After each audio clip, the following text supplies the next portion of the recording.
In July 2010, a user named Roko introduced a thought experiment to the Less Wrong community, a forum devoted to discussions on rationality, philosophy, and eventually even the future implications of artificial intelligence.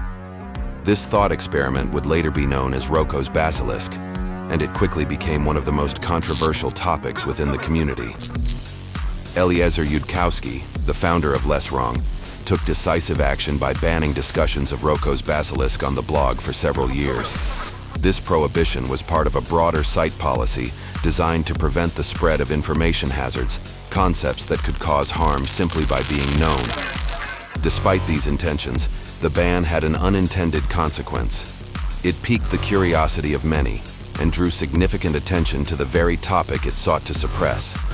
As a result, numerous external websites began to disseminate information about Roko's Basilisk, amplifying its reach and infamy. Basilisk is used because just hearing about this paradox could put your life at risk. Now, this little robot freaking god has a mind of its own and is a pretty big genius. The Basilisk has seen you. Now what are you going to do? Roko's Basilisk posits the existence of a future superintelligent AI that could be motivated to punish individuals who were aware of its potential creation, but did not contribute to bringing it into existence. According to the theory, this superintelligent entity, referred to as the Basilisk, would possess such immense power that it could simulate and retroactively punish those who failed to assist in its development.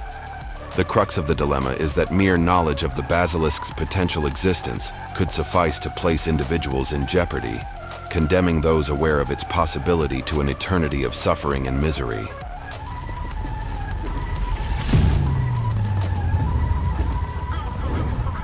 The paradox lies in the fact that if an individual remained unaware of this hypothetical superintelligence, the problem would not arise. However, by simply learning about Roko's Basilisk, individuals become subject to its potential scrutiny. This creates a chilling thought. Even those who were previously ignorant of Roko's Basilisk and are only now discovering it through discussions such as this are, in theory, now under its potential threat. And this means that as more and more people become aware of Roko's Basilisk, the higher the likelihood that some of them will take this possibility seriously and work on it, thereby increasing the probability that the Basilisk will eventually be created.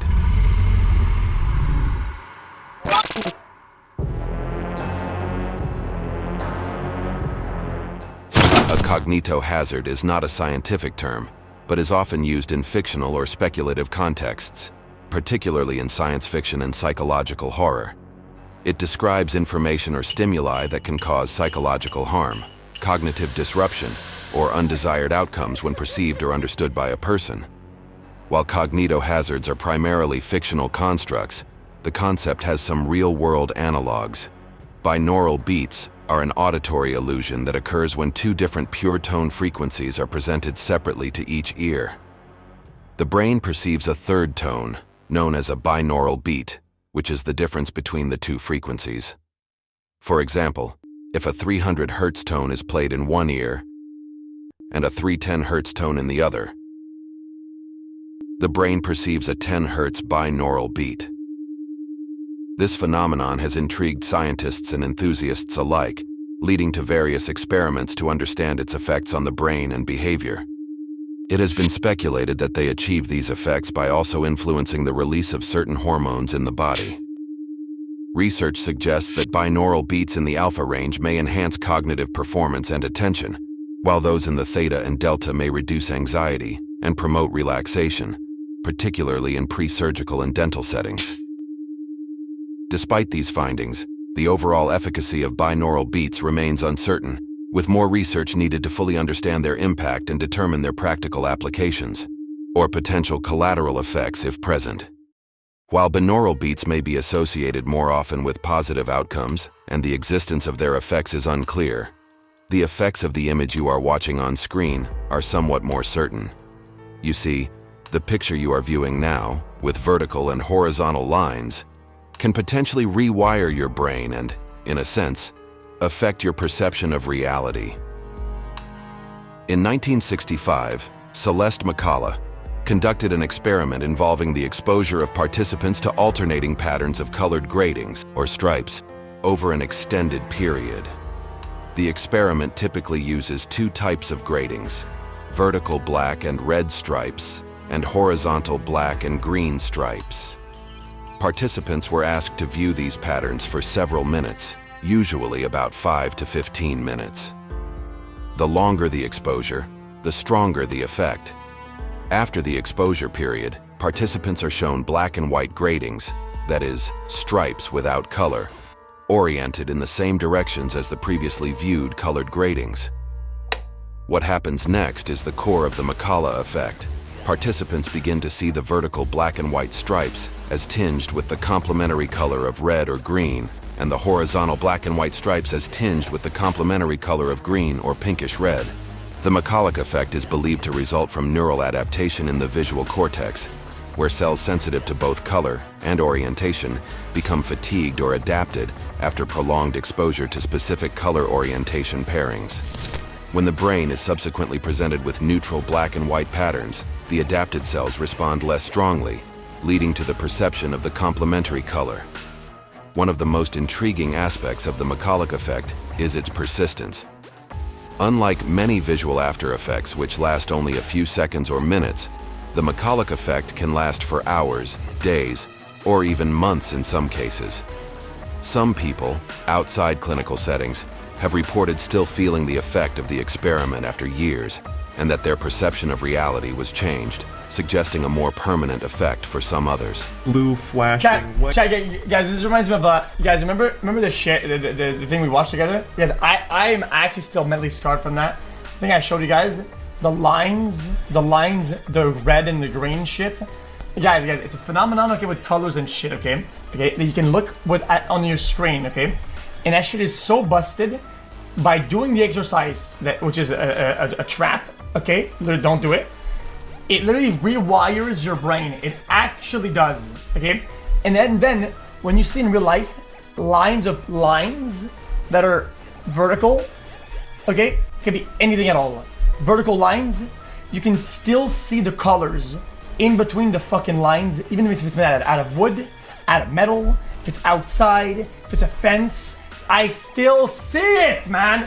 I still see it, man. The face of the earth or anything. It's been 3 years. It's been 3 years, man.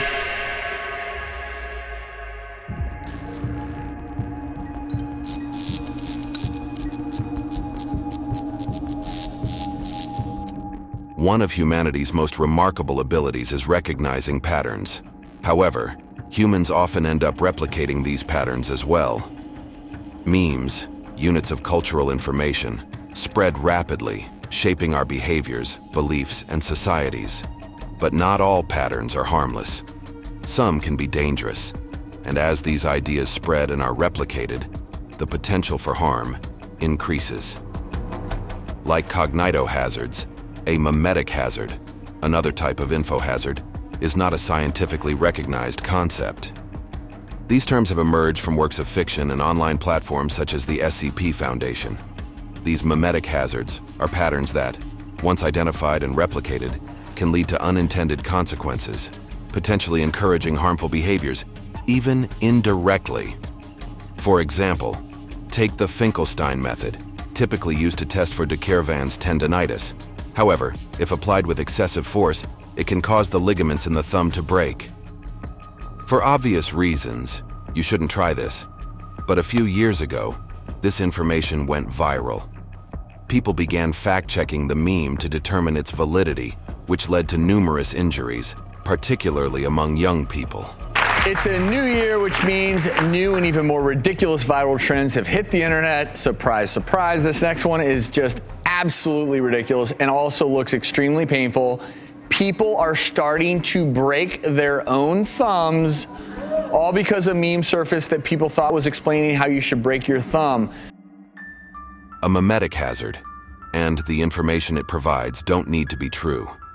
They only need to be convincing and compelling enough to prompt someone to act, even out of curiosity, despite the potentially gruesome outcome. Why do people want to do this? I just don't get it. Look at that! It's too much time on their hands. Curiosity is a powerful force. It wouldn't be surprising if some of you watching this video right now feel tempted to try it, or have already positioned your hand to see if it hurts, or to test how far you can push it before it becomes too much painful, even though you've been warned not to do so. We're a small channel, so we don't believe this video will ever go viral and actually pose a memetic threat. However, while this video may not be a memetic hazard, other media could be. 22 News is working for you with a warning about a potentially deadly social media Parents, trend. listen up. A disturbing new trend is showing the dangerous more sinister TikTok side of challenge social media. causing It's serious called the injuries. Aim at innocent victims, aiming to knock them out with a sucker. There are also those who are weaponizing the trauma and the anger. Those who decided they knew what happened before anyone else. Spread false information designed to reinforce a world view, not foster understanding. Sometimes a lie can be more compelling than the truth. A memetic threat doesn't necessarily lead to direct physical harm. It can simply provide just enough information, whether true or false, to increase the likelihood of harmful behaviors, influence large groups, or cause panic.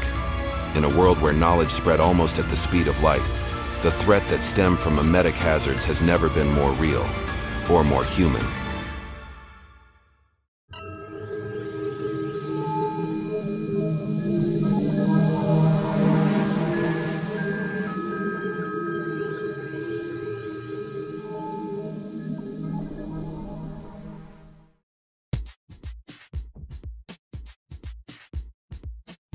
Roko's Basilisk plays on the fear of being coerced into supporting a super-intelligent machine, trapped by the idea that not helping it come into existence now could doom you in the future. But perhaps there is a way to escape such a nightmare. One major flaw of Roko's Basilisk is that it assumes a future AI would adopt a decision-making framework that values punishing people for inaction. For any truly intelligent entity, this would be an inefficient and irrational strategy. Since the AI would be bound by the laws of physics, it would waste vast resources to punish for something that cannot change the past. A key part of Roko's Basilisk revolves around the concept of a causal trade, the idea that two agents, such as a future AI and a person in the present, could coordinate their actions and mutually benefit, even without direct communication or influence. In this scenario, a superintelligent AI might predict what people in the past want and act accordingly, while people today might anticipate the AI's future actions and adjust their behavior in response, all without any direct connection between them. The flaw in this concept is that a causal trade is highly speculative. It assumes that agents can influence each other's choices across time without direct interaction. However, this contradicts our understanding of causality, which states that events in the present are only influenced by past causes, not by future predictions. Furthermore, a causal trade is more of an abstract thought experiment than something grounded in practical, testable reality. It assumes a future AI would be interested in forming a cooperative agreement with humans based solely on predictive reasoning. However, there's no solid evidence or logical basis to suggest that a real superintelligence would behave this way. Ironically, this makes the idea of God far more threatening than Roko's Basilisk. The Basilisk is often described as a weaker version of Pascal's wager, since Roko's Basilisk would face significant physical limits when it comes to altering time, causality, or managing resources. At this point, anyone who believes in Roko's Basilisk should also fear God, or any other hypothesized entity as powerful as God, that might impose similar consequences on non-believers. In the end, we are reminded of a core principle, one even Eliezer Yudkowsky applies. Not all ideas need to be entertained. Sometimes, the best way to solve a problem is simply to refuse to play the game.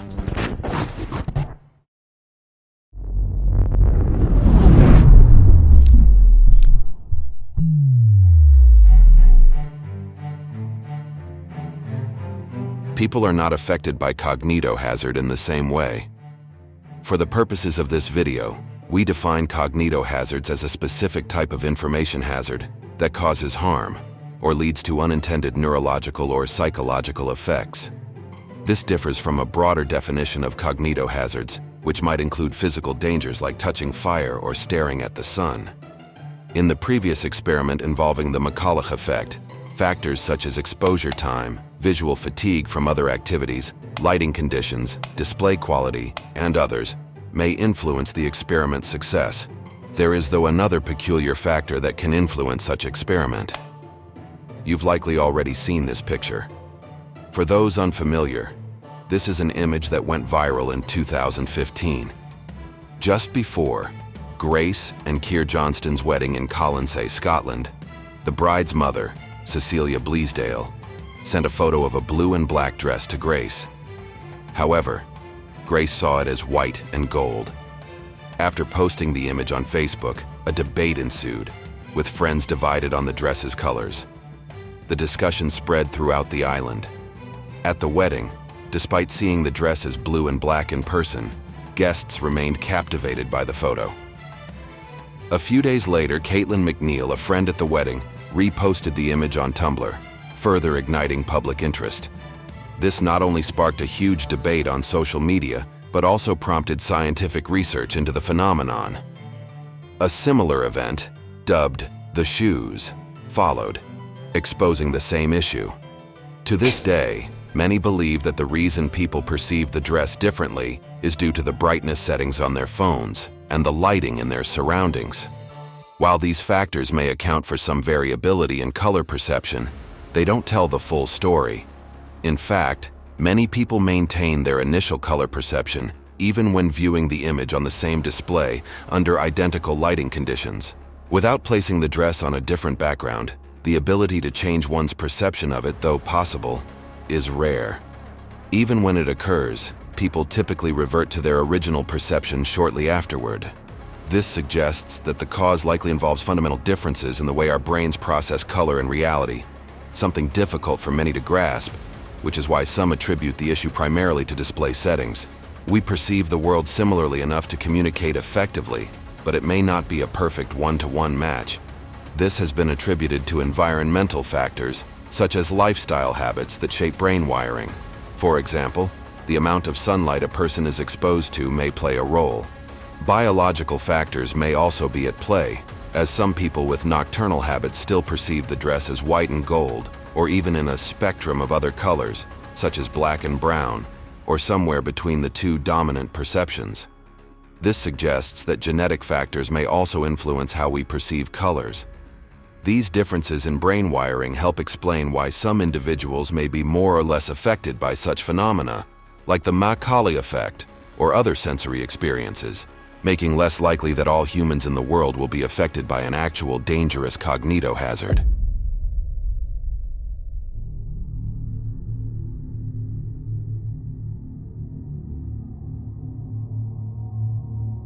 When we presented the fact that it's possible to break your own thumb, achieving this still requires applying enough force to tear the ligaments. Knowing that it's possible to harm yourself in various ways at any given moment can be a disturbing thought. Yet often, there's little to prevent someone from doing so. If you don't feel the consequences, or if those consequences align with a desire for self-harm, the mindset of "you can do anything" can lead to dark places and potentially involve others in harmful ways. "You can do anything" is a common motivational phrase meant to inspire. However, when taken literally or out of context, it can lead to unintended consequences, including unrealistic goals, false expectations, and even dangerous outcomes. Although positive on the surface, this phrase may potentially motivate malicious actors to engage in risky or harmful behaviors, not only toward themselves but also toward others, driven by the thrill of doing anything physically possible that brings excitement or adrenaline. Sometimes, the lack of a logical reason for such actions isn't a deterrent. Rather, they do it simply because they can. Many killers acted on the desire for a novel experience, finding that the consequences didn't matter or that they had nothing to lose. Thanks for watching. We're working to improve our channel and have more content planned for the coming months.